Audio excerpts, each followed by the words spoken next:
আপনারা প্রত্যেকটা ক্লাসের পরে ক্লাস রেকর্ডিং পেয়ে যাবেন।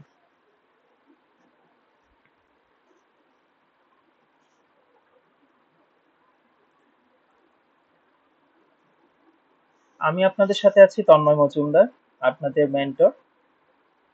আর আপনাদের যে ফ্যাকাল্টি মেম্বার যারা ক্লাস নেবেন তাদের মধ্যে আছে মোহাম্মদ সাজ্জাদ হোসেন, ও আমাদের ব্যাচেরই, আমাদের ব্যাচমেট। 2023 সালে আমাদের মাস্টার্স কমপ্লিট হয়েছে। তো সাজ্জাদ হোসেন লেকচারার হিসেবে আছে সয়েল সায়েন্স ডিপার্টমেন্টে আমাদের শেরেবাংলা এগ্রিকালচারাল ইউনিভার্সিটিতে। আর মাহমুদুল হাসান, উনি আমাদের ইমিডিয়েট সিনিয়র, উনি হচ্ছেন ডিপার্টমেন্ট অফ অ্যাগ্রোনমির লেকচারার। ওনারা দুজন মেইনলি আপনাদের রিসার্চ মেথোডোলজি এই আর ডেটা রিলেটেড ক্লাসগুলো নেবেন এবং পাবলিকেশন কিভাবে করতে হয় সেই রিলেটেড ক্লাসগুলো নেবেন। আর আমরা চারজন রিসার্চ অ্যাসিস্ট্যান্ট আছি। আমরা আমরা চারজন আলাদা আলাদা চারটা ডিপার্টমেন্টে বিভিন্ন প্রফেসরদের সাথে রিসার্চে কাজ করছি। তাদের বিশেষ করে আমি এন্টোমোলজি ডিপার্টমেন্টে আছি। আমার যে সুপারভাইজার আছেন তার পিএইচডি স্টুডেন্টদের রিসার্চের কাজগুলোতে আমি হেল্প করি, বিশেষ করে ডেটা অ্যানালিসিসে এবং জিআইএস অ্যানালিসিসে কাজ করি। তো আমি তন্ময় মজুমদার আর Mehedi Hasan Shakil, research assistant plant pathology ডিপার্টমেন্টে। আমরা দুজন আপনাদেরকে শেখাবো আর স্টুডিও। আর Soumik Das Pranto, research assistant agricultural extension ডিপার্টমেন্টে। ও উনি শেখাবে হচ্ছে আর্ক জিআইএস, মানে জিআইএস রিলেটেড ক্লাসগুলো উনি নেবেন। আর Mahfuz Ahmed, research assistant genetics and plant breeding department, উনি মেইনলি আপনাদের আইবিএম এসপিএসএস এসপিএসএস এর ক্লাসগুলো নেবেন। অথবা এই শাকিল এবং মাহফুজ আহমেদ দুজন আর স্টুডিও এসপিএসএস মানে অল্টারনেট করেও ক্লাস নিতে পারেন।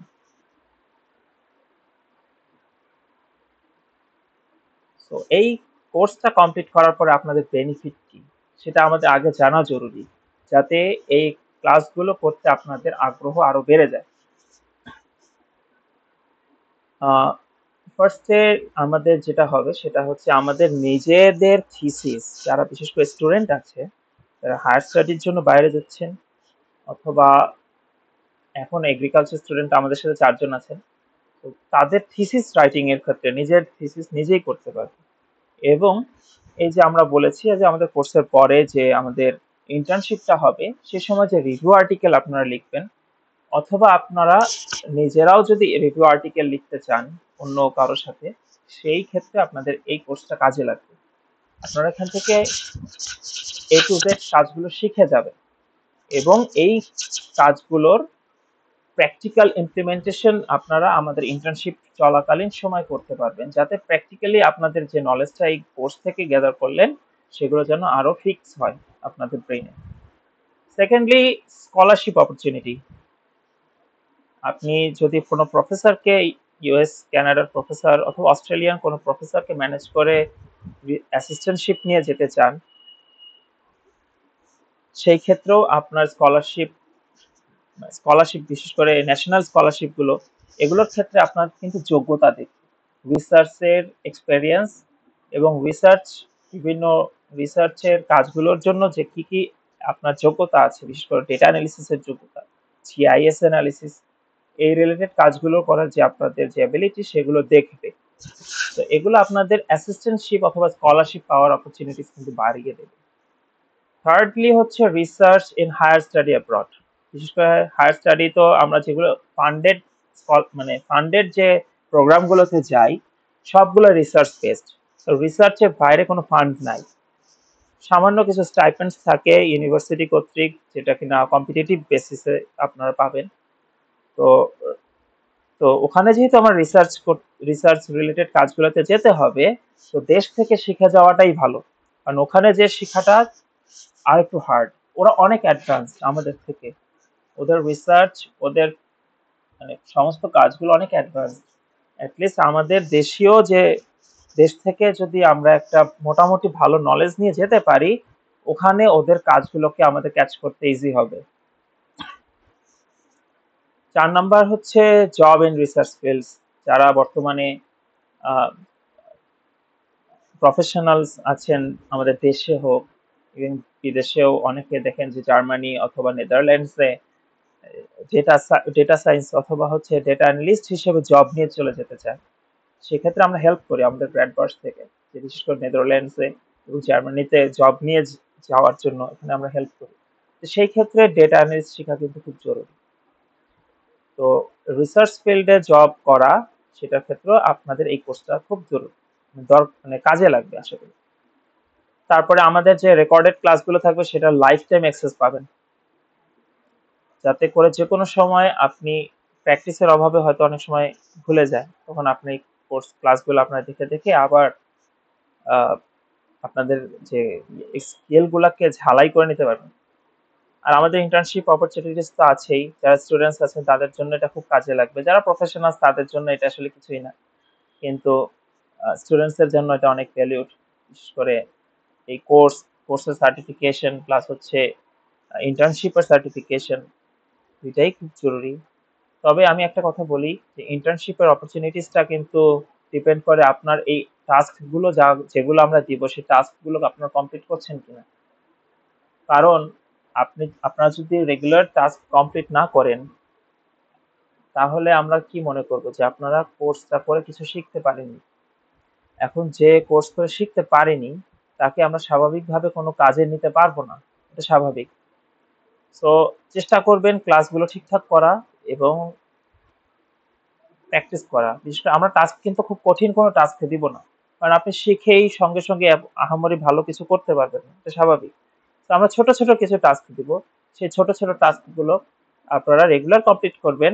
এতে আপনার যা শিখলেন কাজ থেকে সেটা আপনাদের আহ, আপনাদের এটা একটা প্র্যাকটিসে চলে আসবে, যাতে ভবিষ্যতে যখন ইন্টার্নশিপ চলাকালীন আমরা বড় বড় টাস্কগুলো দিব, সেই টাস্কগুলো আপনাদের করতে ইজি হবে। তারপরে হচ্ছে পাবলিকেশন। ইন্টার্নশিপ যারা করবেন তারা অবশ্যই রিভিউ আর্টিকেল লিখবেন এবং পাবলিশ করবেন। সো আপনাদের নিজেদের নামে তো পাবলিকেশন হবে, এইটাই সব থেকে বড় বেনিফিট আমার কাছে মনে হয়। কারণ আপনাদের রিসার্চ এক্সপেরিয়েন্স এবং পাবলিকেশনস এর উপর ডিপেন্ড করে আপনারা ফান্ডিং পাবেন, মেনলি প্রফেসরদেরকে রিচ করতে পারবেন ইজিলি। আচ্ছা, সো আমরা এখন মূল কথায় চলে আসি, আমাদের আজকের class introduction to research. Research জিনিসটা কি? রিসার্চ মেনলি একটা প্রবলেম সলভিং অ্যাক্টিভিটি। এটা আসলে কোত্থেকে শুরু হয়?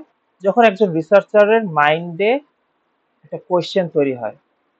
কোয়েশ্চেনটা হতে পারে কোনো প্রবলেমের প্রেক্ষিতে তৈরি হতে পারে, এটা সোশ্যাল প্রবলেম হোক, ইভেন এনভায়রনমেন্টাল রিলেটেড প্রবলেম হোক, যে কোনো কিছু। কোনো একটা প্রবলেম দেখলো, তখন রিসার্চারের মাথায় একটা কোয়েশ্চেন তৈরি হবে যে এই প্রবলেমটা কেন হচ্ছে, অথবা এই প্রবলেমের সলিউশনটা কি হতে পারে, এইটা হচ্ছে কোয়েশ্চেন। তো এই রিসার্চ কখন শেষ হবে?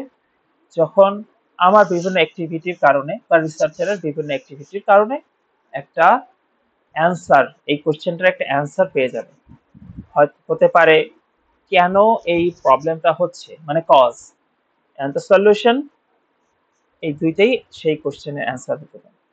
So research is a problem solving activity that begins with a question in mind of researcher and ends at arrival with answer to the question. তো রিসার্চ জিনিসটা কি সহজে বুঝে গেলেন। তো রিসার্চ এটা আসলে দুইটা ওয়ার্ড নিয়ে তৈরি, রি এন্ড সার্চ। রি মানে অ্যাগেইন এন্ড সার্চ মিন্স হচ্ছে টু ফাইন্ড আউট সামথিং। তো রিসার্চের একটা, তাহলে আমাদের একটা ফ্লো চার্ট দেখি যে রিসার্চটা আসলে কিরকম হয়। একটা হচ্ছে কোনো পার্সন মানে রিসার্চার, যে কিনা কোনো একটা ফেনোমেনাকে, ফেনোমেনন মেনলি একটা ঘটনা, যেটা হতে পারে কোনো প্রবলেম, যেটাকে অবজার্ভ করবে অ্যাগেইন এন্ড অ্যাগেইন, মানে বারবার অবজার্ভ করবে। দেন সেই ঘটনা থেকে সে কিছু ডেটা কালেক্ট করবে, এইটা কোয়ালিটেটিভ ডেটা হোক অথবা কোয়ান্টিটেটিভ ডেটা হোক, যে ডেটা কালেক্ট করবে, তারপর সে এটাকে অ্যানালিসিস করবে, দেন এটা একটা কনক্লুশন আসবে। এটা হতে পারে সেই কজটা, প্রবলেমের কজ, অথবা সেই প্রবলেমের সলিউশন। এইটা হচ্ছে আমাদের সহজে রিসার্চ যে কি জিনিস সেটা। এই জিনিসটা সবাই আশা করি জানেন। তাও যদি কারো কোনো কোশ্চেন, কারো কোনো কনফিউশন তৈরি হয়, যে স্লাইডে থাকবো সেই স্লাইডে থাকা অবস্থায় কোশ্চেন করে ফেলবেন।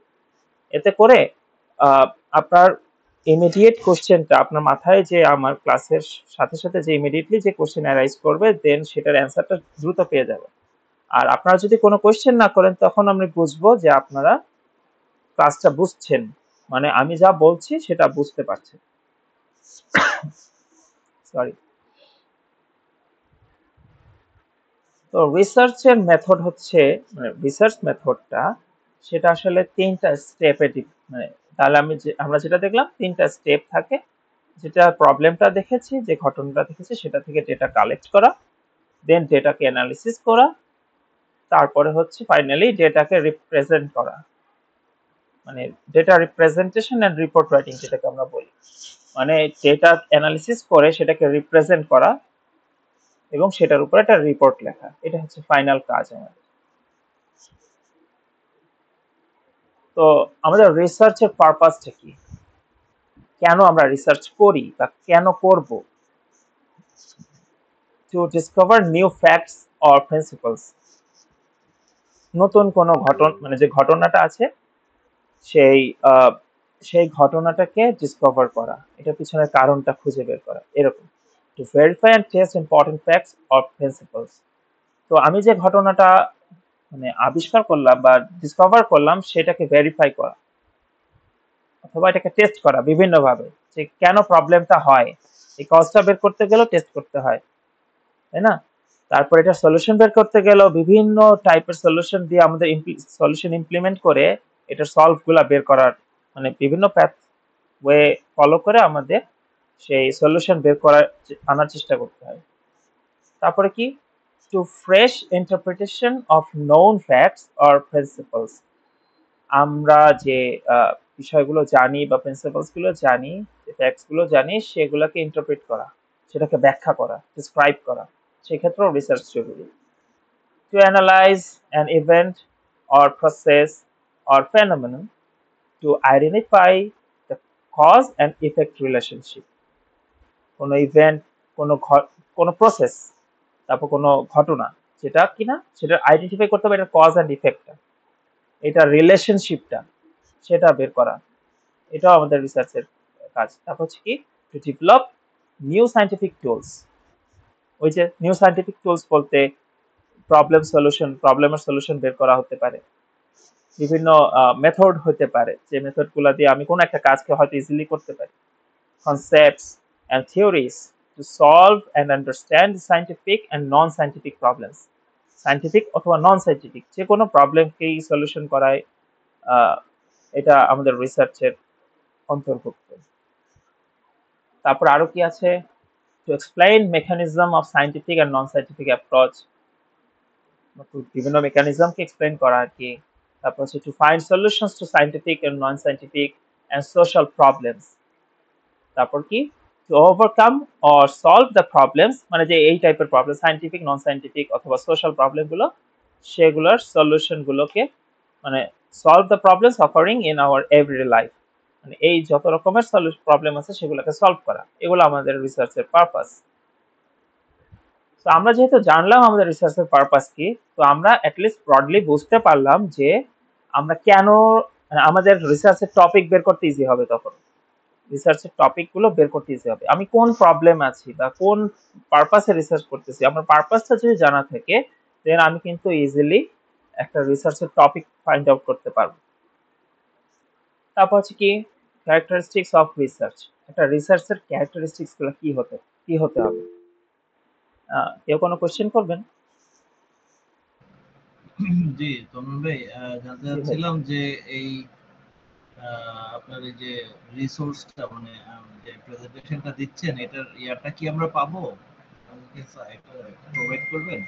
হ্যাঁ, এটা একটা ডকুমেন্ট পাবেন আপনারা, সেই ডকুমেন্টে এগুলো সব লিস্টেড থাকে। ওকে ওকে, থ্যাংক ইউ। আচ্ছা, তো রিসার্চের ক্যারেক্টারিস্টিক্স গুলো কি? এক নাম্বার হচ্ছে একদম ফার্স্ট প্রায়োরিটিটা, সেটা হচ্ছে focus on the priority problem. এই যে আমাদের যে পারপাস গুলো জানলাম, এগুলো একদম ফোকাস থাকবে, এগুলো ফোকাসড থাকবে, একদম ক্লিয়ারলি থাকবে, ক্লিয়ারলি ডিফাইন্ড থাকবে, যাতে বোঝা যায় যে আসলে আমি রিসার্চটা কেন করছি, সেটা এটা ক্লিয়ার, মানে ফোকাস থাকবে। তারপরে রিসার্চ হবে অ্যাকশন ওরিয়েন্টেড, মানে এই যে প্রবলেমটা, যে পারপাসটা, সেটাকে মানে সেটা সলিউশনে আসার জন্য আমাদের কাজ করতে হবে, মানে রিসার্চে এটা অ্যাকশন ওরিয়েন্টেড হতে হবে। হুম। তো follow an integrated multidisciplinary approach, multidisciplinary approach হতে হবে রিসার্চে। শুধু যে যেমন দেখেন, আমি আমার যে রিসার্চটা করেছিলাম সেটা আমি এন্টোমোলজি ডিপার্টমেন্টে হলেও আমি ইনসেক্টার ইকোলজি নিয়ে কাজ করেছি। তো আমারটা কিন্তু পোকামাকড়ের এন্টোমোলজি ডিসিপ্লিনের সাথে আবার হচ্ছে ইকোলজি ডিসিপ্লিনের কাজ করছে।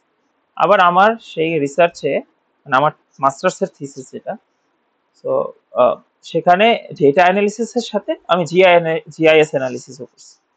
তো মাল্টি ডিসিপ্লিনারি অ্যাপ্রোচ হবে এটা। অনেক সময় আমি দেখেছি যে বিশেষ করে আমি তো ইউএস এর ইউনিভার্সিটিতে ইউনিভার্সিটিগুলোতে কাজ করি, ইউনিভার্সিটিগুলো নিয়ে। তো আমি বিভিন্ন প্রফেসরদের অ্যাকাউন্ট গুলো ঘাটাই বা তাদের যে রিসার্চ গুলো ঘাটাই। তো ওই সময় আমি দেখি যে তারা এক একটা আলাদা আলাদা ডিপার্টমেন্ট থেকে এক একটা কাজ করছে। যেমন আমি দেখেছি যে যারা ইনসেক্ট নিয়ে কাজ করে, অনেকে জেনেটিক্স এর প্রফেসরদের সাথে কোলাবোরেশন করছে, ইকোলজির প্রফেসরদের সাথে কোলাবোরেশন করছে।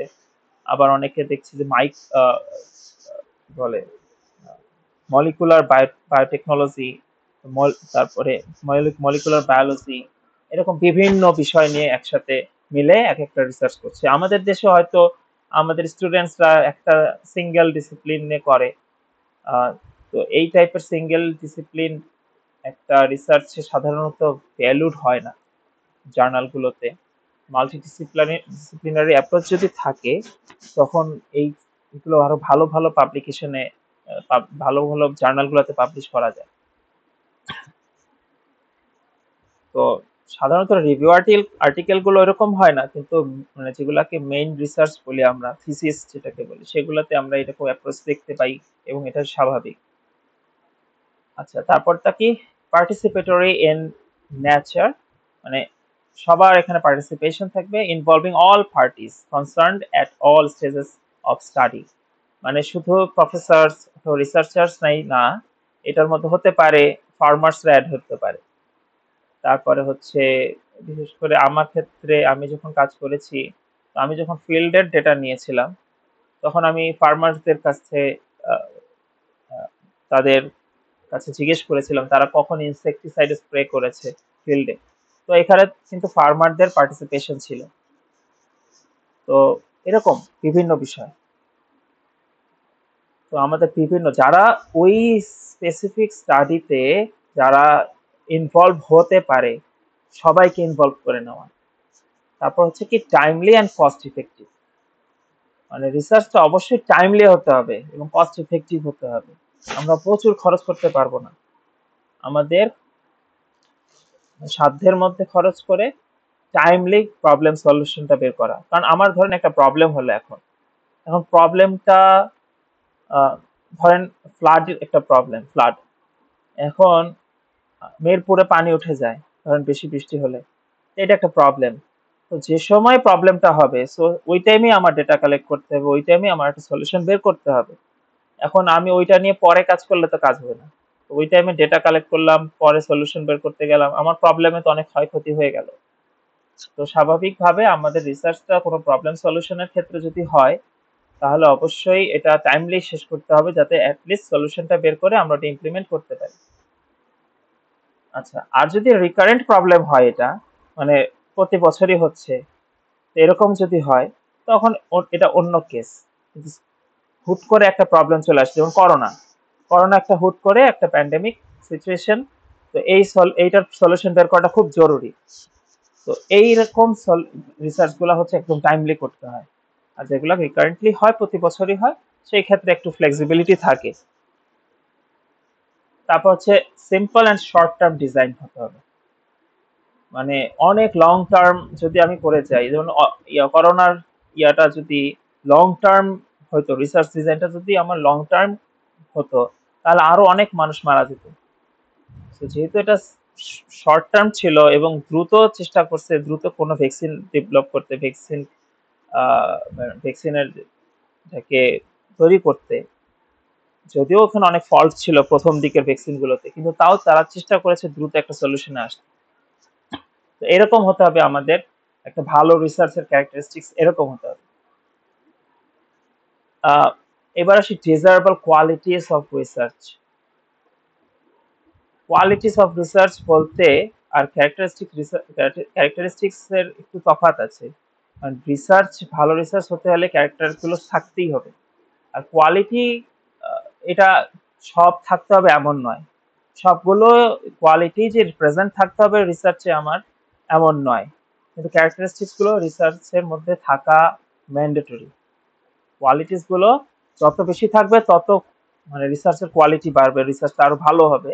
তবে সবগুলো থাকা ম্যান্ডেটরি না। তো কোয়ালিটিস গুলো কি, পারপাস ক্লিয়ারলি অ্যান্ড আনএম্বিগুয়াসলি ডিফাইন্ড হতে হবে, কেন আমি এই রিসার্চটা করছি। তারপর হচ্ছে research process detail sufficient, research প্রসেসটা হবে সাফিসিয়েন্টলি ডিটেইলড হতে হবে, so that other people can make out easily to repeat it. আপনার রিসার্চের যে মেথোডোলজিটা, আপনি কি প্রসেস ফলো করেছেন সেটা ডিটেইলস, মানে সাফিসিয়েন্টলি ডিটেইলড থাকতে হবে, যাতে করে কেউ আপনার এই রিসার্চটার যে গ্যাপ, রিসার্চের গ্যাপ থাকবেই। আপনি যেখানে যে রিসার্চটা করেছেন সেখানে কোনো না কোনো গ্যাপ থাকবেই, কোনো কোনো ফল্ট থাকবেই।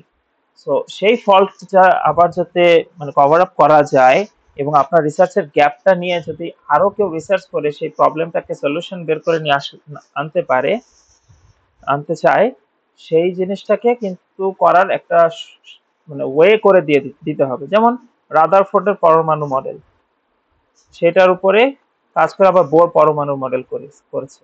তো রাদারফোর্ডের পরমাণু মডেলের যে প্রসেসটা, মানে সে যে মেথোডোলজি ফলো করছে সেটা যদি ডিটেইলড না থাকতো, তাহলে বোর কিন্তু তার ওই কাজগুলোর প্রবলেমগুলো বের করতে পারতো না, এবং পরবর্তীতে আরো ভালো কোনো সলিউশন আসতে পারতো না, বা ভালো কোনো মডেল তৈরি করতে পারতো না। সো আপনার রিসার্চের প্রসেসটা কি হবে, ডিটেইলড থাকতে হবে। তারপরে হচ্ছে রিসার্চ ডিজাইন কেয়ারফুলি প্ল্যান, মানে আপনার রিসার্চ ডিজাইনটা কি কেয়ারফুলি প্ল্যান্ড থাকতে হবে, কারণ এটা যদি কেয়ারফুলি প্ল্যান্ড না হয় তাহলে আপনার রিসার্চ ফেল করতে পারে, এবং হচ্ছে আপনার অনেক খরচ হয়ে গেল। ধরেন আপনি তো অবশ্যই আপনি যে প্ল্যান করেছেন ডিজাইনটা সেই অনুসারে খরচ করবেন।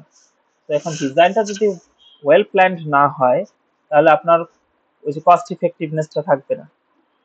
তারপর কি, and to make results as objective as possible, আপনার রিসার্চের যে রেজাল্টটা, আপনি যে অবজেক্টিভ নিয়ে কাজ করেছেন, মানে আপনার যে পারপাসটা, সেই অবজেক্টিভ গুলোকে ফুলফিল করে যেন সেটার চেষ্টা করতে হবে।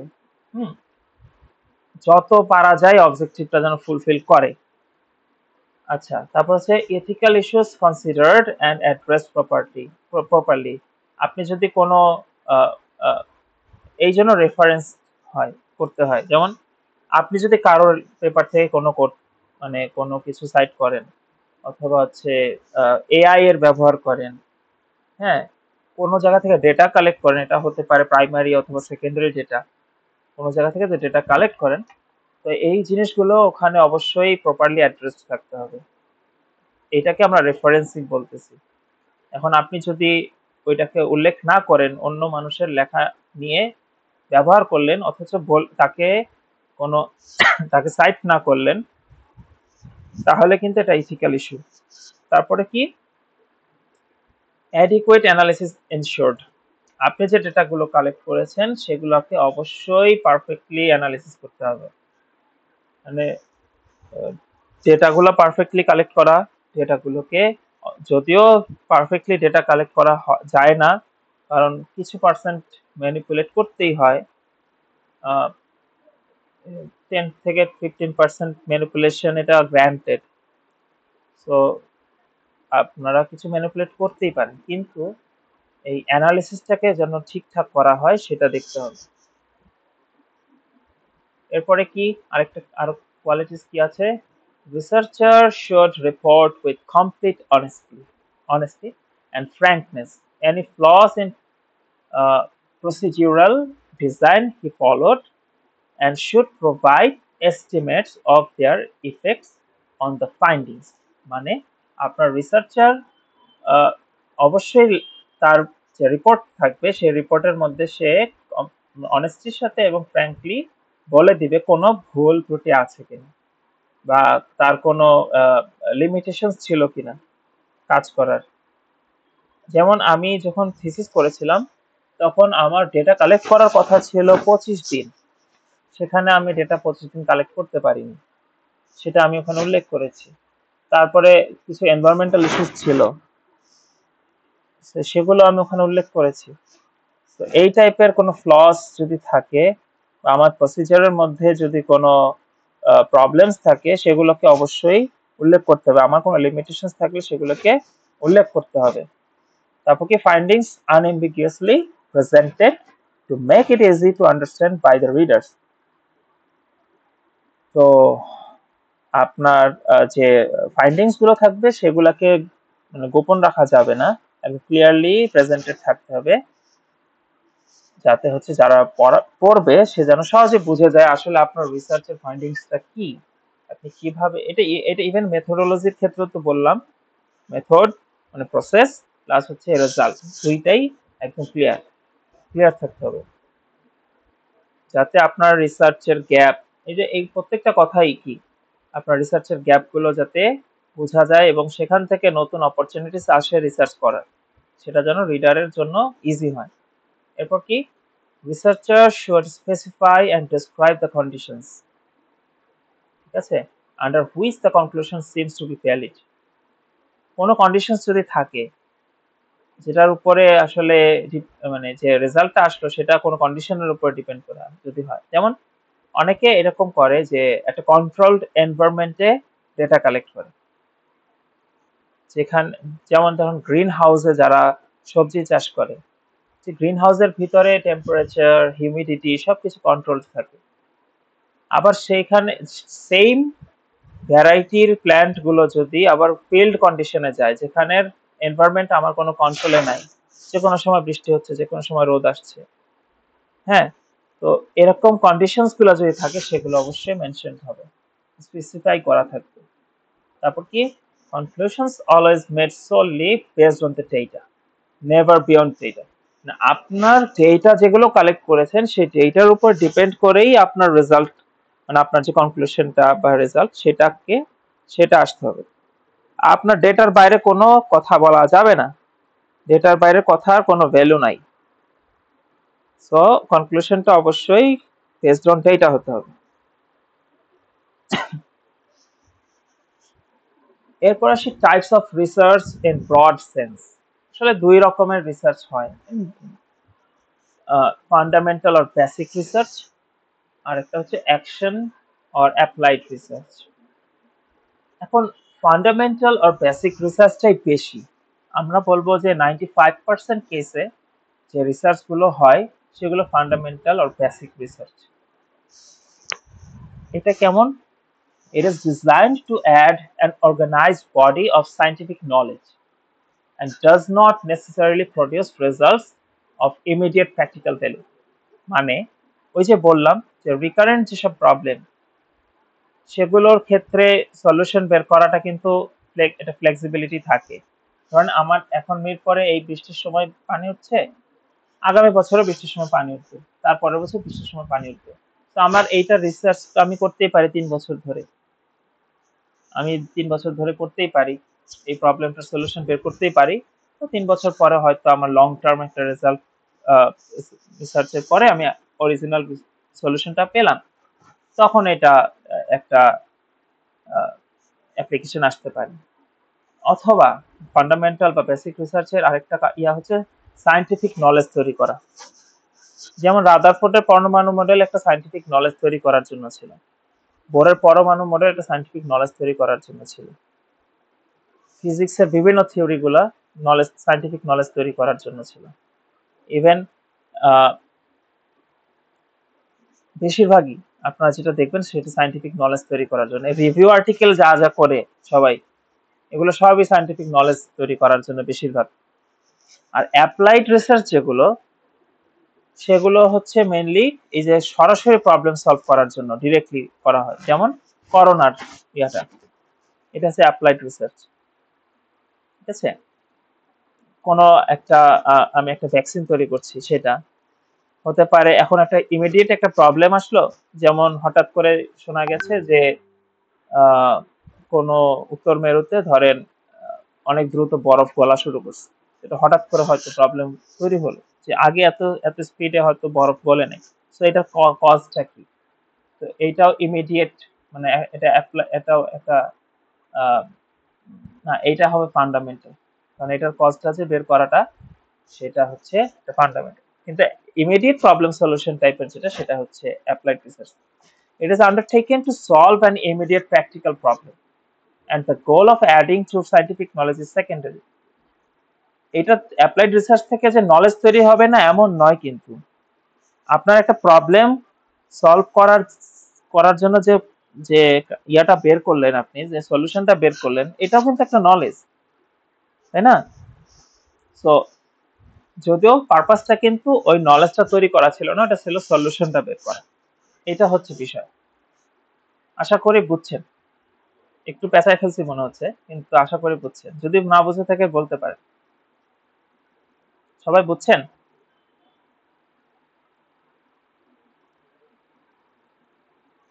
আচ্ছা, তাহলে আমি চলে যাচ্ছি, আশা করি বুঝে গেছেন। তো এখন আহ, বিভিন্ন আহ, কি বলবো, বেসড অন পারপাস, এখন বিভিন্ন বিষয়ের উপর ডিপেন্ড করে রিসার্চের বিভিন্ন টাইপ। তো রিসার্চের টাইপটা কেন জানা জরুরি? কারণ হচ্ছে আমি কি করব, বা আমার ব্যাকগ্রাউন্ডের সাথে কোনটা এখন যায়, বা ইভেন আমি যখন রিভিউ আর্টিকেল করব, তখন আমি আমার যে রিসার্চ টপিকটা বের করার জন্য আমার অ্যাটলিস্ট বুঝতে হবে যে আমি কোন টাইপের রিসার্চটা করব। তো আমার টাইপটা জানা খুবই জরুরি। আচ্ছা, তো বেসড অন পারপাস রিসার্চ হচ্ছে তিন রকমের। একটা হচ্ছে এক্সপ্লোরেটরি রিসার্চ, মানে এক্সপ্লোর করা, কোনো কারণ বের করা, সোজা কথা। এটা কি কারণে তৈরি হয়? Problem conducted to investigate a problem that is not yet clearly defined. কোন একটা প্রবলেম যেটার ব্যাপারে কোনো ক্লিয়ার ডেফিনেশন ছিল না। হ্যাঁ, তো এরকম কোন একটা প্রবলেমের কজ বের করা হচ্ছে এক্সপ্লোরেটরি রিসার্চ। ধরেন একটা গ্রামে হঠাৎ করে একটা অজানা রোগ আসলো, যেমন করোনার মতো। ধরেন হঠাৎ করে একটা অজানা রোগ, তো ডাক্তাররা বুঝতে পারছে না যে কি রোগ বা কেন হচ্ছে। হ্যাঁ, তখন তারা প্রথমে কি করবে? এই এক্সপ্লোরেটরি রিসার্চটা করবে। কয়েকজন রোগীর সাথে কথা বলবে, তাদের লক্ষণগুলা খুঁটিনাটি দেখবে, দেখবে যে তারা কি করছে, মানে তাদের খাদ্যাভ্যাসটা কি ছিল, তারপরে তাদের মানে ডেইলি লাইফে তারা কি কি করছে, এরকম বিভিন্ন বিষয়গুলো খুঁটিয়ে খুঁটিয়ে দেখবে। তা এই যে প্রাথমিক যে অনুসন্ধানটা, এটা হচ্ছে এক্সপ্লোরেটরি রিসার্চ, যেটার কারণ মানে যেটার মাধ্যমে আর কি যে প্রবলেমের কারণটা বের হবে। এরপরে আসে হচ্ছে ডেসক্রিপটিভ রিসার্চ। এটা focuses on describing the characteristics of a problem or phenomenon being studied. যে প্রবলেমটা নিয়ে আসলে স্টাডি করা হলো, সেটা কজটা হচ্ছে আমার এক্সপ্লোরেটরি রিসার্চ। তারপরে আমরা কি করলাম? Descriptive research. মানে এটা কিন্তু স্টেপের মতোই, যে এক্সপ্লোরেটরি রিসার্চের পরে তারপর ডেসক্রিপটিভ রিসার্চ হয়, মানে ক্যারেক্টারিস্টিক্স গুলো বের করা হয়, যে প্রবলেমটার ক্যারেক্টারিস্টিক্স গুলো। কারণ সলিউশন বের করতে গেলে আমার প্রবলেমটার কারণ এবং সেটার ক্যারেক্টার গুলা বুঝতে হবে। যেমন কলেরা রোগ নিয়ে যদি আলোচনা করি, তো কলেরা রোগের কারণ কি? ভিব্রিও কলেরি নামের ব্যাকটেরিয়া। সো ভিব্রিও কলেরি ব্যাকটেরিয়াটাকে নিয়ে আমার যেহেতু কাজ করতে হবে, সো এই কলেরার যে জীবাণু, সেটার কারণে যে পানিবাহিত রোগ, পানির মাধ্যমে আসলো এবং সেটার মধ্যে জীবাণুটা আছে, সেটা থেকে যে কলেরা রোগ হচ্ছে, এটা বের করলাম আমি এক্সপ্লোরেটরি রিসার্চ দিয়ে।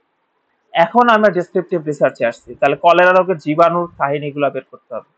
তো এই জীবাণুর যত ক্যারেক্টারিস্টিক্স, সেগুলো বের করতে হবে। কারণ না, তাহলে আমি ম্যানেজ করতে পারবো এই জীবাণুটাকে কিভাবে, এই মানে কি করলে রোগটা হয়, সেটার কারণগুলো বের করতে হবে, মানে সেটার ক্যারেক্টারিস্টিক্স গুলো বের করতে হবে, যাতে সেই কাজগুলোকে আমি অ্যাভয়েড করতে পারি। প্লাস হচ্ছে যে জীবাণুটা, সেই জীবাণুটার ক্যারেক্টারিস্টিক্স বের করলে আমি সেই অনুসারে ভ্যাকসিন তৈরি করতে পারবো। অথবা কোনো ওষুধ ডেভেলপ করতে পারবো, কোনো মেডিসিন যেটা খাইলে ওই স্পেসিফিকলি ওই ব্যাকটেরিয়াটাকে ধ্বংস করতে পারবে। এগুলো করতে গেলে আমার ডেসক্রিপটিভ রিসার্চ আগে করতে হবে। হ্যাঁ, এই ক্ষেত্রে আমরা অনেক সময় সার্ভে করি, তারপরে হচ্ছে সার্ভে গুলো করে তারপর আমরা বিভিন্ন ডেটা পাই। বিশেষ করে যেমন আপনি আরেকটা উদাহরণ দিই, যেমন বাংলাদেশে কত পার্সেন্ট মানুষ স্মার্টফোন ব্যবহার করে, এটা যদি আমার একটা মানে কারণ হয়, যেটা একটা কোশ্চেন হয়, আমার রিসার্চের কোশ্চেন হয়, তো এর জন্য আমরা কি করব, এটা একটা জরিপ করব, সার্ভে চালাবো। তো এই জরিপ থেকে আমরা কি জানবো, কি কি তথ্য পাবো, ধরেন পেলাম যে 70% মানুষ স্মার্টফোন ব্যবহার করে, তাদের মধ্যে ধরেন 60% হচ্ছে ছেলে, মানে পুরুষ, 40% মহিলা, এরকম ধরলাম। হ্যাঁ, তো এগুলা হচ্ছে ডেসক্রিপটিভ রিসার্চ।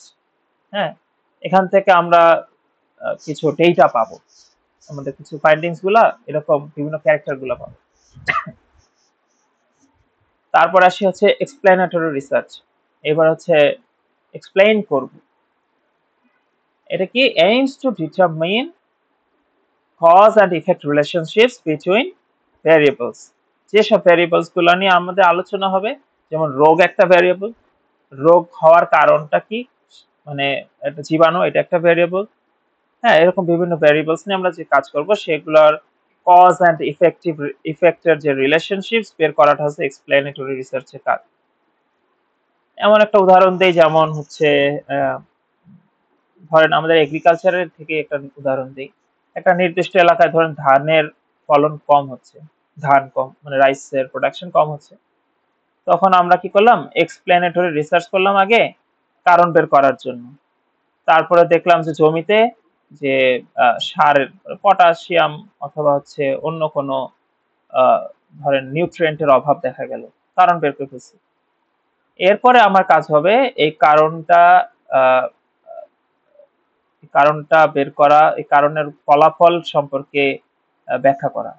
আমি কেন কতটুকু পটাশ, মানে ধরেন পটাশ সারের কথাই যদি বলি, কতটুকু পটাশিয়ামের অভাব হয়েছে, ধরেন মাটিতে পটাশিয়ামের অভাব হয়েছে, যার কারণে গাছের এই প্রবলেম গুলো হচ্ছে, এটা তো ডেসক্রিপটিভ এর মাধ্যমে পেলাম।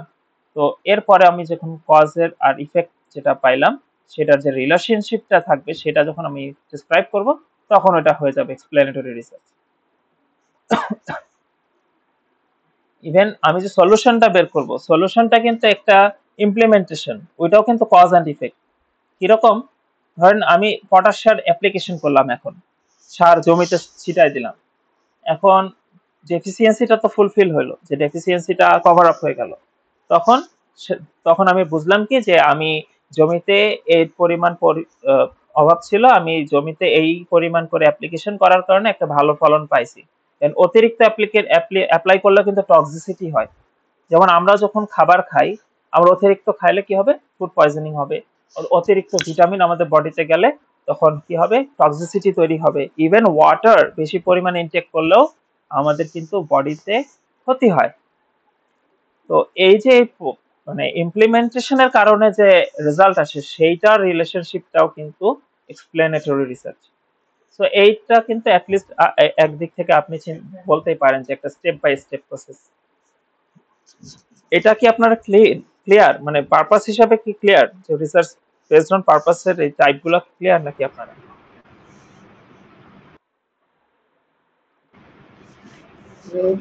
জি ভাইয়া, ওই এক্সপ্লেনেটরি রিসার্চটা বুঝলাম, তাহলে সেটা একটু অলমোস্ট এক্সপ্লেনেটরি ফার্স্ট যেটা বলছেন, সেটার এক্সটেন্ডেড ভার্সনটা না? হ্যাঁ, বলা যায়। অ্যাপ্লাইয়ের অ্যাপ্লিকেশন, ধরেন এখানে যেটা ছিল অ্যাকশন অর অ্যাপ্লাইড রিসার্চ, যেটা সেইটা কিন্তু বলা যায় যে এই এক্সপ্লেনেটরি রিসার্চ, এখানে কিন্তু ব্রড সেন্সে বলছি না, এই দুইটাই কিন্তু, এই দেখেন আমি যদি এক্সপ্লোরেটরি রিসার্চ বলি আর অথবা ডেসক্রিপটিভ রিসার্চ বলি, এই দুইটা কিন্তু চলে আসে ফান্ডামেন্টালের ভিতরে। আর এই যে এক্সপ্লেনেটরিটা এসে পড়বে হচ্ছে অ্যাকশনে। কারণ হচ্ছে আপনি যখন ক্যারেক্টারিস্টিক্স গুলা বের করছেন, সেইটার মানে কজ ইফেক্ট বের করছেন, অথবা আপনি যখন অ্যাপ্লিকেশন করছেন সেটার রেজাল্টের সাথে রিলেশনশিপ বের করছেন, সব কিন্তু এক্সপ্লেনেটরি রিসার্চে চলে আসবে। আচ্ছা, বুঝতে পেরেছি। আচ্ছা, এটাকে এই জন্য কজুয়াল রিসার্চও বলে। মানে আমি যে কাজ করছি সেটা অবশ্যই একটা কজ মানে সেটার একটা কজ, মানে সেটার কারণে কিছু একটা ইফেক্ট তো আসবে, রেজাল্ট আসবে। আচ্ছা, এরপর হচ্ছে types of research based on data type. এখন যেটা হচ্ছে দুই রকমের, সোজা কথা, কোয়ালিটেটিভ এন্ড কোয়ান্টিটেটিভ। কোয়ালিটেটিভ যেটা হচ্ছে কি, যেটা কিনা নিউমেরিক্যাল, মানে কোনো কিছু নাই, যেমন হচ্ছে involves collecting and analysing non numerical data. আর কোয়ান্টিটেটিভ যেটা হবে হচ্ছে, কোয়ান্টিটেটিভ যেটা হচ্ছে নিউমেরিক্যাল ডেটা, তাহলে কোয়ান্টিটেটিভ রিসার্চ হবে কি, involves collecting and analysing numerical data. মানে আমার রিসার্চের জন্য যে ডেটাগুলো কালেক্ট করব সেটা যদি নন নিউমেরিক্যাল হয় তাহলে হবে কোয়ালিটেটিভ রিসার্চ, আর যদি নিউমেরিক্যাল ডেটা হয় তাহলে কোয়ান্টিটেটিভ রিসার্চ।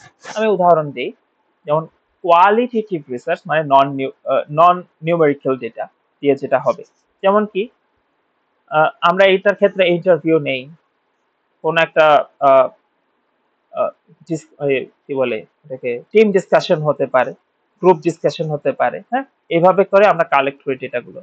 অথবা কোনো ছবি বা ভিডিও, অথবা আহ, কোনো এনভায়রনমেন্টাল ফেনোমেনন আমরা just পর্যবেক্ষণ করি, এইভাবে করে এগুলো ডেটাগুলা আমরা মানে কোয়ালিটেটিভ ডেটাগুলো কালেক্ট করি। হ্যাঁ, তো এটার একটা উদাহরণ দেই, যে আপনি ধরেন একটা নতুন কফি বাজারে ছাড়তেছেন, কফি অথবা যে কোনো ফুড প্রোডাক্ট, এটা চা হতে পারে, কফি হতে পারে, ঘি হতে পারে। যে আমাদের একটা নতুন রিসেন্ট একটা ব্র্যান্ড লঞ্চ হচ্ছে বাথান ডেইরি নামে। আমাদের ডেইরি ইন্ডাস্ট্রির বিজনেস প্রায় 1980 সাল থেকে। তো আমরা এখন ঢাকার মধ্যে এটার ব্র্যান্ডিং শুরু করব বাথান ডেইরি নামে। আমরা ফার্স্টে ঘি দিয়ে শুরু করব। সো আমরা তখন কি করব, বাথান ডেইরির যে ঘি, সেটা আমরা কি করব, এই ঘিটা মানুষকে টেস্ট করাবো, বিভিন্ন জায়গায়, পাইকারি হোক খুচরা হোক, বিভিন্ন দোকানে হোক, বিভিন্ন মানুষকে আমরা টেস্ট করাবো। তো তাদের থেকে আমরা কি ডেটা কালেক্ট করব, তাদের পছন্দ হয়েছে কি হয় নাই, তাদের যে আহ, তাদের টেস্টটা কেমন লাগছে, অন্য কোম্পানির ঘি যে খেত সেটার সাথে এইটার কি রকম তফাৎ, মানে কতটুকু তফাৎ পেলো, এই টাইপের যে ডেটাগুলো, এগুলো তো কোনো নিউমেরিক্যাল ভ্যালু দ্বারা আমরা ডিফাইন করতে পারছি না। সো এই টাইপের ডেটাগুলো হবে কোয়ালিটেটিভ রিসার্চের জন্য কোয়ালিটেটিভ ডেটা। তো এই সবগুলোর ক্ষেত্রে আমাদের যে ওই মতামত বা অনুভূতির উপরে যে বিচার বিশ্লেষণ করে যে রিসার্চ গুলো করি, সেগুলো হচ্ছে কোয়ালিটেটিভ রিসার্চ। এবার কোয়ান্টিটিভ এর ক্ষেত্রে আসি, এগুলো যেহেতু সরাসরি নিউমেরিক্যাল, সো এই ক্ষেত্রেও আমরা মাঝে মাঝে সার্ভে করি, ভোট নেই, তারপরে হচ্ছে বিভিন্ন কোয়েশ্চেনার নিয়ে বিভিন্ন মানুষের কাছে যে বিভিন্ন নিউমেরিক্যাল তথ্য কালেক্ট করি। হ্যাঁ, যেমন জনসংখ্যার ক্ষেত্রেই যেটা হোক, এটা তো অবশ্যই কোয়ালিটিটিভ কোয়ান্টিটেটিভ রিসার্চ। যেমন ওই যে আমি যে ঘিটা লঞ্চ করব, তো আমি ধরলাম যে 1000 মানুষকে এইরকম কোশ্চেন করছি, তো 1 থেকে 5-এর মধ্যে এই ঘিয়ের যে স্বাদ, এটার একটা রেটিং দিতে বললাম, ধরেন 1 থেকে 5-এর মধ্যে রেটিং দিতে বললাম। তো ওই যে যারা অ্যাটেন্ড করেছে আমার ওই ইয়াতে, সে কেউ ধরেন 4 দিল, কেউ 5 দিল, 5 আউট অফ 5 দিল, কেউ 4 দিল, কেউ 3 দিল। এই রেটিং গুলা যে করলো, সেগুলো এই যে রেট গুলো, সেগুলো নিয়ে যে ইয়াটা করবো, মানে অ্যানালিসিসটা করব, ওইটা হয়ে যাবে কোয়ান্টিটেটিভ রিসার্চের আন্ডারে চলে আসবে। যেমন বললাম হতো যে 70% মানুষ 3.5 রেটিং দিয়েছে ধরেন। হ্যাঁ, তো এটা কোয়ান্টিটেটিভ রিসার্চের অন্তর্ভুক্ত হবে। ওই যে মাল্টিডিসিপ্লিনারি হতে পারে, আবার হচ্ছে এরকম বিভিন্ন টাইপের ডেটা একই রিসার্চের মধ্যে থাকতে পারে। একই রিসার্চ, যেমন আমি এই যে ঘি নিয়ে যদি আমি রিসার্চটা করি, আমাদের ঘি যখন মার্কেটে নামবে তখন আমি মার্কেট রিসার্চ করবো, অবশ্যই করব। ইভেন আমি আমাদের তো ডিজিটাল মার্কেটিং এজেন্সি আছে, তো আমরা ডিজিটাল মার্কেটিং এজেন্সি প্রায় 2007 সাল থেকে কাজ করতেছি। তো আমরা বিভিন্ন এই মার্কেটিং এর আমরা বিভিন্ন এমপ্লয় বলতেছি, সরি, বিভিন্ন ক্লায়েন্টদের যে ডেটাগুলো, সোশ্যাল মিডিয়ার ডেটাগুলো হোক বা বিভিন্ন জায়গার তাদের বিজনেসের ডেটাগুলো হোক, এগুলো অ্যানালিসিস করতেছি। তো সেম, আমরা মার্কেটে যখন কোনো প্রোডাক্ট লঞ্চ করব, সেই প্রোডাক্টগুলোর এই যে রেজাল্টগুলো আসে, বা আমরা যে ভিডিও দেই অথবা হচ্ছে ডিজাইনগুলো আপলোড করি, সেগুলো থেকে কি রকম রেসপন্স আসতেছে, এই যেগুলোর যে ডেটা অ্যানালিসিস গুলো করি, এগুলো আমাদের কোয়ান্টিটেটিভ রিসার্চ। আর ঘিয়ের ক্ষেত্রে তো বললাম, আমি ঘি নিয়ে যদি রিসার্চ করি, তাহলে হচ্ছে যে দুইটাই হবে, এটা জাস্ট আমাদের নিজেদের কাজের জন্য করব এই আর কি। এরপর আসি types of research based on methodology. আমরা কোন মেথোডোলজি ফলো করে রিসার্চটা করব সেইটার উপর ডিপেন্ড করে 4 রকম হয়।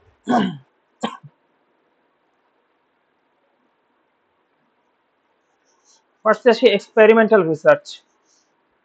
সাধারণত আমরা এক্সপেরিমেন্টাল রিসার্চই করি বেশি, বিশেষ করে সায়েন্সে যারা আছি আমরা, তারা এক্সপেরিমেন্টাল রিসার্চে থিসিস যেটা বলি, সব থিসিসই বলা যায় যে এক্সপেরিমেন্টাল রিসার্চ বলা যায়, সবগুলোই বেশিরভাগ। কোরিলেশনাল রিসার্চ অনেকটা, আমাদের মেইনলি আমাদের সব থেকে বেশি কাজ যেটা করা হয় থিসিসের ক্ষেত্রে এক্সপেরিমেন্টাল অথবা কোরিলেশনাল রিসার্চ, এই দুইটা। এক্সপেরিমেন্টাল রিসার্চ কি? A scientific approach where the researcher manipulates one or more variables, মানে আমরা একটা ভেরিয়েবলকে ইন্ডিপেন্ডেন্ট করি, সাধারণত ইন্ডিপেন্ডেন্ট যে ভেরিয়েবলটা থাকে সেটাকে ম্যানিপুলেট করি, তারপর কি and measures their effect on another variable বা dependent variable while controlling for other factors। ঠিক আছে, ধরেন একটা উদাহরণ দেই এক্সপেরিমেন্টাল রিসার্চের, যে একজন রিসার্চার দেখতে চাইছে যে একটা ভিটামিন ট্যাবলেট খেলে শিশুদের ধরেন স্মৃতিশক্তির উপরে কোনো ইফেক্ট পড়ে কিনা। ধরেন 50টা স্টুডেন্ট 50টা বাচ্চা নিল, তাদেরকে ট্যাবলেটটা খাওয়ালো আর 50 জনকে খাওয়ালো না। তারপরে একটা ধরেন 1 মাস অথবা 2 মাস 3 মাস পরে এদেরকে এই 50 জনের দেখলো তাদের স্মৃতিশক্তির কি অবস্থা, তারপরে আর বাকি 50-এর দেখলো তাদের কি অবস্থা। তো এই পুরো প্রক্রিয়াটা হবে হচ্ছে এক্সপেরিমেন্টাল রিসার্চ। এই ক্ষেত্রে ভিটামিন ট্যাবলেটটা এটা হচ্ছে ইন্ডিপেন্ডেন্ট ভেরিয়েবল, আর স্মৃতিশক্তি যে এটা বাড়ছে কি কমছে বা কমার তো কিছু না, চেঞ্জ হচ্ছে কি চেঞ্জ হচ্ছে না, এইটা আমার ডিপেন্ডেন্ট ভেরিয়েবল হচ্ছে। আর স্মৃতিশক্তিটা বাড়া কমাটা ডিপেন্ড করতেছে সেই ভিটামিন ট্যাবলেটের উপরে। হ্যাঁ, তো এই টাইপের রিসার্চ গুলো আমাদের এক্সপেরিমেন্টাল রিসার্চ। বিশেষ করে আমাদের এগ্রিকালচারে, বিশেষ করে ইউনিভার্সিটি গুলাতে যেসব রিসার্চ গুলো হয়, পেস্টিসাইড ইমপ্লিমেন্টেশন, তারপরে হচ্ছে সারের ইমপ্লিমেন্টেশন, অথবা কোনো স্টিকি ট্র্যাপ, লাইট ট্র্যাপ, বিভিন্ন ট্র্যাপের ইমপ্লিমেন্টেশন, যাতে হচ্ছে পোকা কিভাবে কন্ট্রোল করা যায়, এরকম বিভিন্ন। ইভেন মেডিকেলের যে এক্সপেরিমেন্ট গুলো, এগুলো সবই এক্সপেরিমেন্টাল রিসার্চ। এরপর আসে কোরিলেশনাল রিসার্চ। এক্সপেরিমেন্টস দা এটা কি হয়, examines the statistical relationships between two or more variables without the researcher controlling or manipulating any of them।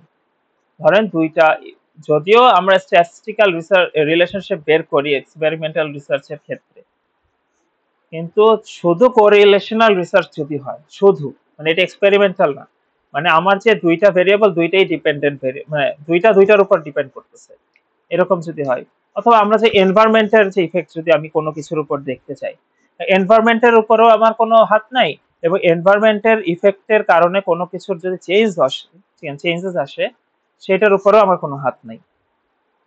হ্যাঁ, তো এই ক্ষেত্রে আমাদের এটা কোরিলেশনাল রিসার্চ হয়ে যাবে।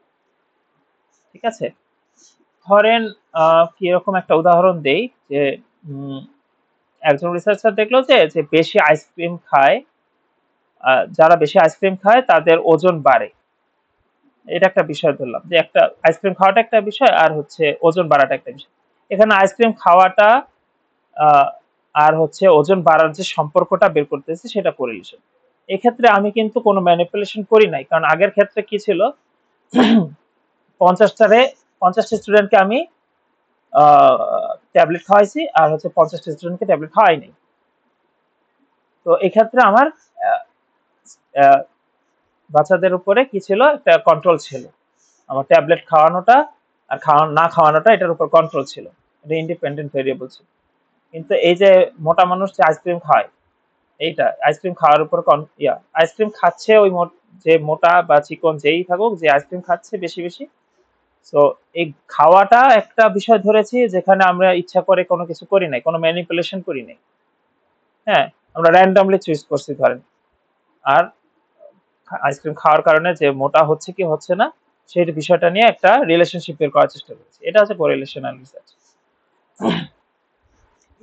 ইভেন আগে যে উদাহরণটা দিয়েছি এনভায়রনমেন্টাল ইফেক্ট, ধরেন গ্লোবাল ওয়ার্মিং হচ্ছে, যার কারণে আমাদের সিজনের চেঞ্জেস আসছে, অথবা হচ্ছে শীতকালের লেন্থটা কমে যাচ্ছে। তো এই রিলেটেড যে রিলেশনগুলো বের করি, এগুলো কোরিলেশনাল রিসার্চ। এরপর আসি case study research. Case study রিসার্চের ক্ষেত্রে এটা কি একটা in depth detailed investigation of a single individual অথবা একটা গ্রুপ, ইভেন্ট অর কমিউনিটি। একটা ইন ডেপথ ইনভেস্টিগেশনের পরে সেটার উপর একটা কেস স্টাডি লেখা, একটা রিপোর্ট লেখা। হ্যাঁ, এই টাইপের রিসার্চ গুলো কেস স্টাডি রিসার্চ, বিশেষ করে বিজনেসের ক্ষেত্রে খুব কাজে লাগে এটা। আহ, আহ, উম, অথবা কোনো কোম্পানি, বিজনেসের ক্ষেত্রেই বলা যায় যে ধরেন কোনো কোম্পানি কবে শুরু হলো, তারা কি কি কাজ করেছে তাদের মার্কেটিং এর জন্য, তাদের সেলস বাড়ানোর জন্য তারা কি কি কাজ করেছে, বর্তমানে তাদের কি অবস্থা, এই সমস্ত কিছুর ডেটা নিয়ে একটা অডিট করে দেন সেটার উপর রিপোর্ট লেখা, এটা হচ্ছে কেস স্টাডি, সহজ ভাষায় আর কি।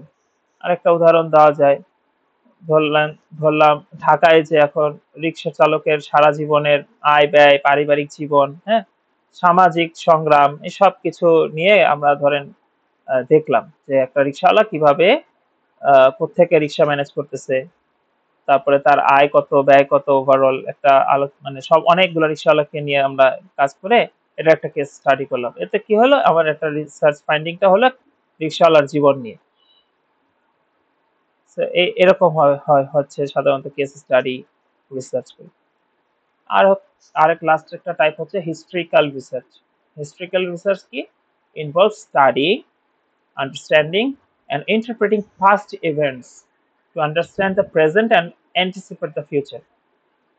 আমরা হিস্ট্রি নিয়ে কেন আলোচনা করি? কারণ বর্তমান অবস্থার সাথে আগের অবস্থার তুলনা করতে, যে এখন আগের অবস্থা কি ছিল, বর্তমানে কি আমরা আরো উন্নত হয়েছি না অবনতির দিকে যাচ্ছি, আমাদের কালচারাল কোনো মানে চেঞ্জেস আসলো কিনা, আমাদের ফুড হ্যাবিটে কোনো চেঞ্জেস আসলো কিনা, আমাদের ড্রেসটা কেমন, ড্রেসের যে আমাদের ফ্যাশন সেন্সটা কি চেঞ্জ হচ্ছে কিনা, এই সব কিছুর রিসার্চ গুলো হচ্ছে historical research. Even anticipate the future, মানে ভবিষ্যতে কি হতে পারে, সেই মানে যেমন টেকনোলজির ব্যবহারের কথাই চিন্তা করি, আরো 100 বছর আগে কি এরকম ছিল, বর্তমানে আমাদের কি বলে, বর্তমানে আমাদের টেকনোলজির ব্যবহার কেমন, আস্তে আস্তে এআই আসছে, ভবিষ্যতে এআই আসলে আমাদের নেক্সট জেনারেশন কেমন, তাদের লাইফস্টাইলটা কেমন হয়ে যাবে, তাদের কাজের স্পিড কেমন বেড়ে যাবে, সব কিছু নিয়ে যে রিসার্চ গুলো হবে এগুলো হিস্ট্রিক্যাল রিসার্চ। হ্যাঁ, তো আমাদের ইভেন একটা আমাদের দেশীয় ইতিহাস থেকেও বলি, ধরেন 1952 সালে আমাদের ভাষা আন্দোলন হয়েছে। হ্যাঁ, তো এটার পিছনের কারণগুলা, এর ফলে আমাদের কি কি সামাজিক পরিবর্তন হয়েছিল, তারপরে পুরানো কাগজপত্র দলিল ঘেটে এইসব নিয়ে যদি গবেষণা হয়, যেমন মুক্তিযুদ্ধ নিয়ে গবেষণা হয়েছে বিভিন্ন, তারপর হচ্ছে যে সাহিত্য নিয়ে গবেষণাগুলো হয়, এই সবগুলো হিস্ট্রিক্যাল রিসার্চের মধ্যে।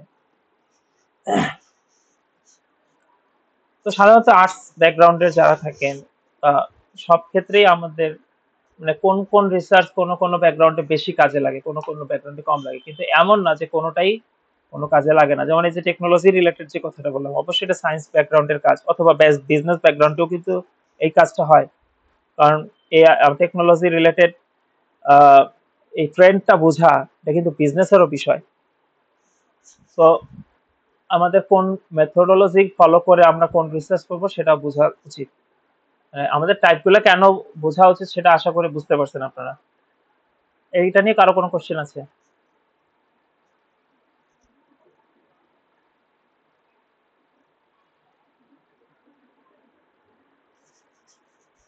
কারো কোনো কোশ্চেন আছে?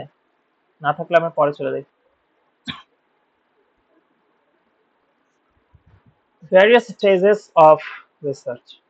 রিসার্চের স্টেজ, শুরুতে আমরা শর্টলি জাস্ট একটা ফ্লো চার্ট দিয়ে দেখাইছিলাম যে আমাদের রিসার্চে আসলে একটা স্টেপটা কি।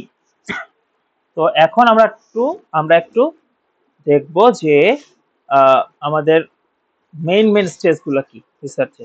আমাদের রিসার্চ একটা একটা কি বলবো, মানে আমরা একটা থিসিস লিখতে গেলে অথবা হচ্ছে আমরা একটা পাবলিকেশন করার আগ পর্যন্ত আমাদের রিসার্চটা ফুল যে কাজটা যে করব সেটা কি কি স্টেপে করব। এখানে সবগুলো স্টেপ আছে, এই সবগুলো স্টেপ আমাদের প্রত্যেকটা আলাদা আলাদা ভাবে ফলো করে এবং সেই অনুসারে কাজ করে আমাদের রিসার্চটাকে ফাইনালাইজ করে করার আগে তারপরে আমরা যে পাবলিকেশনে দিই। তো ফার্স্টে আমরা কি করি, আমরা হচ্ছে সিলেকশন অফ রিসার্চ টপিক। আমাদের রিসার্চের টপিকটা সিলেক্ট করার পিছনের কারণ কি হবে, সেটা হচ্ছে আমার পারপাসটা। আমি আহ, আহ, আহ, আমার ওই যে বললাম যে আমার পারপাসটা ক্লিয়ার হতে হবে, আমি কেন রিসার্চটা করব। এটা হতে পারে কোনো একটা ইমিডিয়েট প্রবলেম সলিউশনের জন্য, হতে পারে হচ্ছে কোনো নলেজ তৈরি করার জন্য। হুম, আমার টপিকটা এই কারণে ওই মানে ওই পারপাসের উপর ডিপেন্ড করে টপিকটা সিলেক্ট করব। এরপরে হচ্ছে কি ডেফিনিশন অফ রিসার্চ প্রবলেম।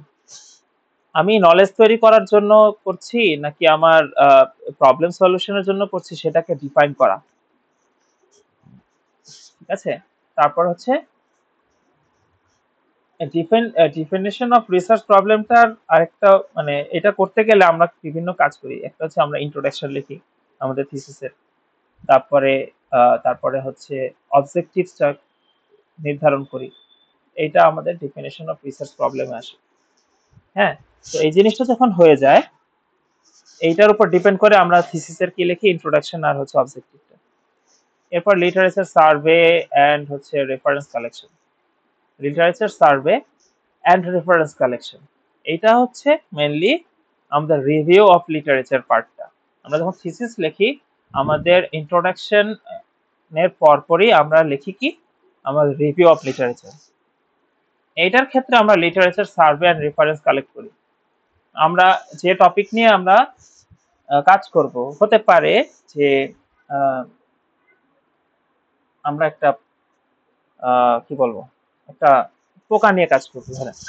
তো এই পোকাটা কি ক্ষতি করে অথবা এই পোকাটা কি উপকার করে সেই রিলেটেড যেসব, অথবা ধরেন এই পোকাটা এক্সটিংক্ট হয়ে যাচ্ছে, মানুষের কোন কোন অ্যাক্টিভিটির কারণে এই পোকাটা এক্সটিংক্ট হয়ে যাচ্ছে মানে বিলুপ্ত হয়ে যাচ্ছে, এই সমস্ত কিছু রিলেটেড মানুষ কাজ তো করছে আগে, তাদের বিভিন্ন পেপারস আছে।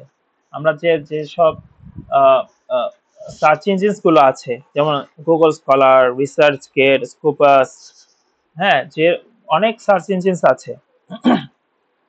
এই সার্চ ইঞ্জিনস গুলো দিয়ে আমরা সার্চ করে করে বের করি যে যে আমাদের লিটারেচার গুলাকে বের করি। ধরেন আমি যে পোকাটার নিয়ে এক্সটেনশন নিয়ে কাজ করছি অথবা পোকার উপকারিতা অপকারিতা নিয়ে কাজ করছি সেই রিলেটেড যত রকমের পেপার আছে সেগুলোকে খুঁজে খুঁজে বের করি ফার্স্টে, তারপরে সেটার রেফারেন্স গুলো কালেক্ট করি। রেফারেন্স কালেক্ট করার জন্য আমরা বিভিন্ন টুলস ব্যবহার করি যেমন জোটেরো থাকে, মেন্ডেলি থাকে। হ্যাঁ, তো এই আমাদের ব্যাচে আমরা জোটেরো নিয়ে কাজ দেখাবো যে জোটেরো দিয়ে কিভাবে রেফারেন্স ম্যানেজ করা যায়। তো লিটারেচার সার্ভে করে আমরা লিটারেচার সার্ভে করার আরো একটা কারণ আছে, এটাই আমাদের এটা বুঝায় যে আসলে আমরা কোন নলেজের উপর ভিত্তি করে কাজগুলো করতেছি, প্লাস হচ্ছে আমাদের মেথোডোলজি সেট করার জন্য এটা খুব জরুরি। আমাদের যে প্রবলেমগুলো বের করলাম সেই প্রবলেমগুলোর কেন যে প্রবলেমগুলো যে কেন প্রবলেম সেটা বের করতে হলে আমাদের লিটারেচার সার্ভে করে এই রিভিউ অফ লিটারেচারটা লিখতে হয় এবং সেটার উপর ডিপেন্ড করে আমরা মেথোডোলজি সেট করি। এরপর আসে কি assessment of current status of the topic chosen. এইটা এই দুটার সাথে কাছাকাছি, এই দুটা কাছাকাছি, এই দুইটা জিনিসই আমরা সাধারণত লিখি হচ্ছে রিভিউ অফ লিটারেচার মধ্যে। আমরা লিটারেচার রিভিউ করেই তো আমরা কারেন্ট স্ট্যাটাসটা বের করি, যে টপিকটা চুজ করলাম সেটার কারেন্ট স্ট্যাটাসটা কি, যেমন এক্সটিংশনটা কোন পর্যায়ে চলে গেছে অথবা হচ্ছে কি কি টাইপের প্রবলেম করছে, প্রবলেম কি বাড়ছে নাকি প্রবলেম কমছে, অথবা প্রবলেমটা সলিউশন করার জন্য আমাদের আগে কেউ কোনো মেথোডোলজি ফলো করেছে কিনা, বা আগে যারা বিভিন্ন রিসার্চ করেছে সেইটার কি বলবো সেটার রেজাল্ট কি ছিল এবং সেটার রেজাল্টের গ্যাপ কি ছিল, এই সবগুলোর এই স্ট্যাটাস গুলোকে আমরা অ্যাসেস করি। ঠিক আছে, এইগুলো যদি অ্যাসেস না করি, এই অ্যাসেসমেন্টটা যদি না করি তাহলে তো আমরা মেথোডোলজি গুলো সেট করতে পারবো না। হ্যাঁ, তারপরে এখন কি করব? তারপরে স্টেজটাই হচ্ছে আমাদের মেথোডোলজি সেট করা, মানে ফর্মুলেশন অফ হাইপোথিসিস, বা আমরা কোন মেথোডোলজিটা ফলো করব। তো মেথোডোলজির আরেকটা ইয়া কি, রিসার্চ ডিজাইন। রিসার্চ ডিজাইনটাও মেথোডোলজির অন্তর্ভুক্ত। হাইপোথিসিস ফর্মুলেশন, রিসার্চ ডিজাইন করা, হ্যাঁ। তো এইগুলো হচ্ছে আমাদের মেথোডোলজি, অথবা ম্যাটেরিয়ালস এন্ড মেথড যেটাই বলি আমরা থিসিসের ক্ষেত্রে। তো এই জিনিসগুলো ওখানে আমরা ইনক্লুড করি। মানে আমরা কোনটা কোন কোন টাইপের ডেটা কালেক্ট করব, কোয়ালিটেটিভ নাকি কোয়ান্টিটেটিভ, আমরা ডেটা কালেকশনের মেথডগুলো কি কি হবে, তারপর ডেটা কালেকশন করার পরে কোন প্রক্রিয়ায় আমরা এটাকে অ্যানালিসিস করব, এই সমস্ত কিছু নির্ধারণ করাটাই হচ্ছে রিসার্চ ডিজাইনের অন্তর্ভুক্ত। এটা হচ্ছে মেথোডোলজিতে আমরা এটা উল্লেখ করি থিসিসে। এরপর হচ্ছে অ্যাকচুয়াল ইনভেস্টিগেশন, মানে আমরা ডেটা কালেকশন করা, যেটাকে আমরা বলি অ্যাকচুয়াল ইনভেস্টিগেশন।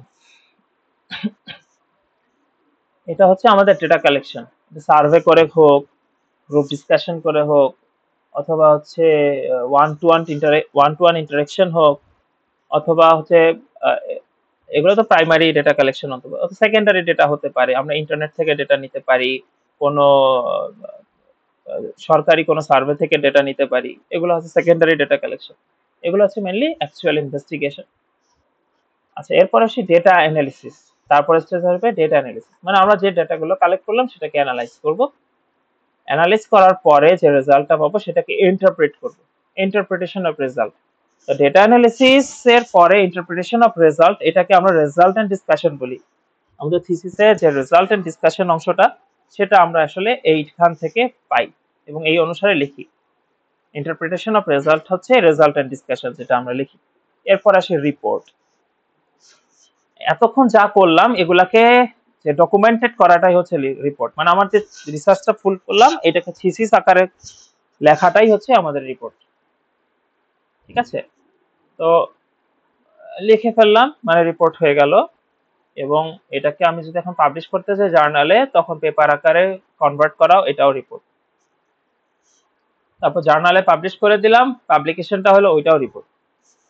ঠিক আছে, যাই হোক, মেইন রিপোর্ট হচ্ছে থিসিসটা, আমাদের ফুল যে পুরা যে এই প্রসেসটা ফলো করে যে রিসার্চটা কমপ্লিট করলাম সেটাকে থিসিস আকারে লিখে ফেলা, ডকুমেন্টেড করা, এটাই রিপোর্ট আমাদের। এই হচ্ছে আমাদের ভেরিয়াস স্টেজেস অফ রিসার্চ। আজকে আমরা এই পর্যন্তই আলোচনা করলাম, বেশি লম্বা করলাম না ক্লাসটা, কারণ আমাদের আরো অনেক আলোচনা আছে স্ট্যাটিস্টিক্স রিলেটেড। এই ক্লাসগুলো আমি নিব পরে। তো আজকে আর বেশি আলোচনা করলাম না, প্রথম দিন যেহেতু।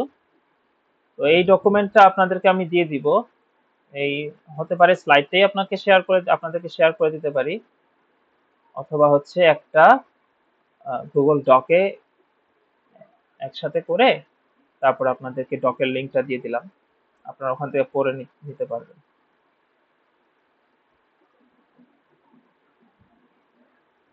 এই জিনিসগুলো আমি নেক্সট আরেক ক্লাসে আপনাদের সাথে শেয়ার করব। আজকের ক্লাস সম্পর্কে কারো কোনো কোশ্চেন থাকলে অথবা কোনো কমেন্ট থাকলে বলতে পারেন, যে আমাদের কোনো ইমপ্রুভ করতে হবে কিনা, অথবা কি করলে ভালো হয় আপনাদের জন্য, এরকম কোনো কমেন্টস যদি থাকে